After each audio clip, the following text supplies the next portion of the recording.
Hello friends, आज आपण cross पट्टे कसे जॉईन करायचे याची योग्य मेथड काय आहे ती पाहणार आहोत। जेव्हा आपण क्रॉस पट्टी जॉईन करतो तेव्हा आपल्याला अस्तरचे 2 आणि ब्लाउज पीसचे 2 अशा क्रॉस पट्टे लागतात। त्यातील जो टोकाचा भाग आहे तो आपण गळ्याच्या बाजूने ठेवणार आहोत आणि त्यानुसार क्रॉस पट्टी जॉईन करणार आहोत। क्रॉस पट्टी जॉईन करताना अस्तरची बाजू आतल्या बाजूने घ्यायची आहे आणि ब्लाउज पीसची बाजू बाहेरच्या बाजूने घेऊन एकावर एक तीनही पीस ठेवून मग ते स्टिच करायचे।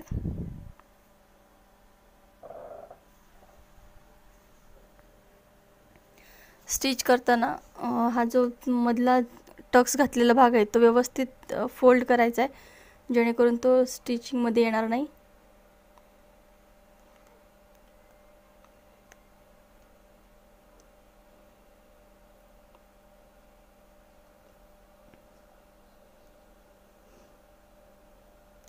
यावर डबल टिप मारून घेऊयात।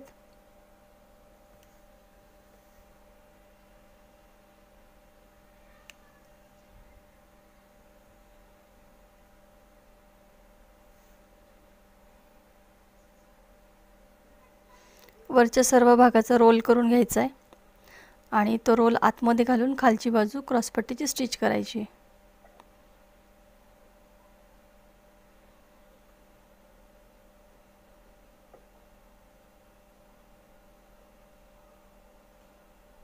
डबल टिप मारू।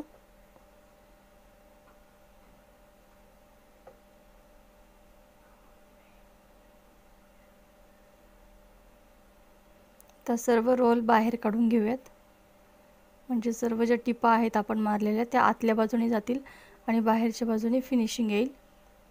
क्रॉस पट्टी जोडल्यानंतर ती अशा प्रकारे दिसेल। दोन्ही पार्ट असे दिसतील शिवल्यानंतर। यानंतर आता आपण हुक आणि लूकच्या पट्ट्या बनवून घेऊयात। डाव्या बाजूला आपण लूकची पट्टी बनवणार आहोत। ती पट्टी आपण खालच्या बाजूने आतल्या बाजूने स्टिच करणार आहोत। लूपची पट्टी बनवताना आपण अस्तरची आणि ब्लाउज पीसची अशी दोन्ही पट्टी घेणार आहोत।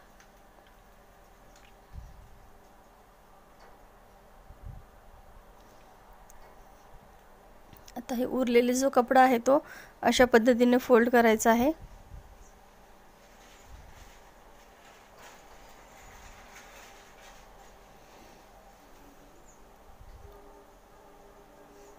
यानंतर ही पट्टी आता सरळ करून आपण त्यावरती दाबटीप मारून घेऊयात।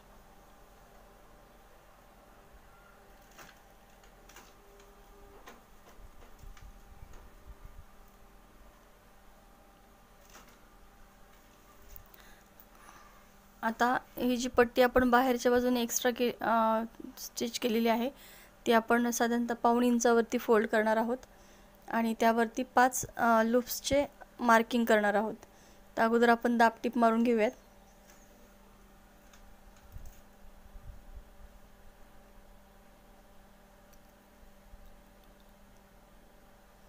एकसारख्या मापामध्ये ही पट्टी फोल्ड करायची आपल्याला।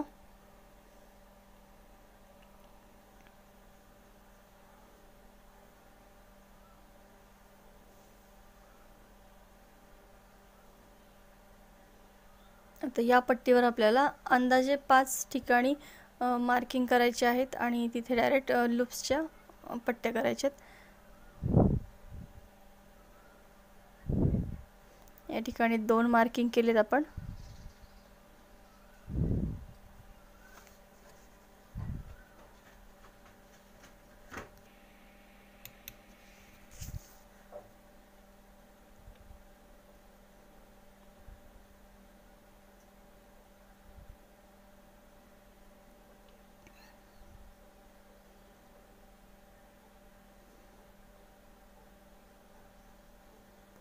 या पट्टीवरती आपण 5 लूप्सचे मार्किंग केलेत।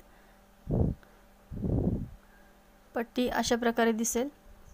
त्यानंतर आता आपण उजव्या बाजूला हुकसाठी पट्टी जॉईन करणार आहोत। ती पट्टी आपण आतल्या बाजूने फोल्ड करणार म्हणून ती पट्टी आपण बाहेरून जॉईन करणार म्हणजे ती आतल्या बाजूने फोल्ड होईल।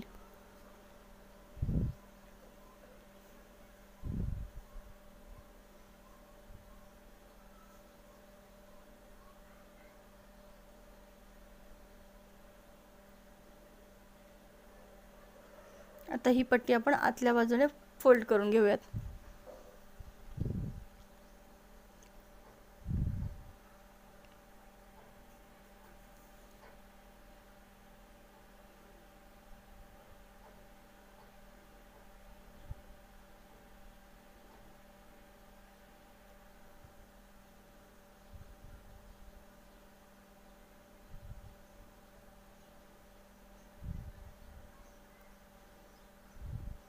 अशा प्रकारे दोन्ही पट्ट्या तयार झाल्यानंतर दिसतील.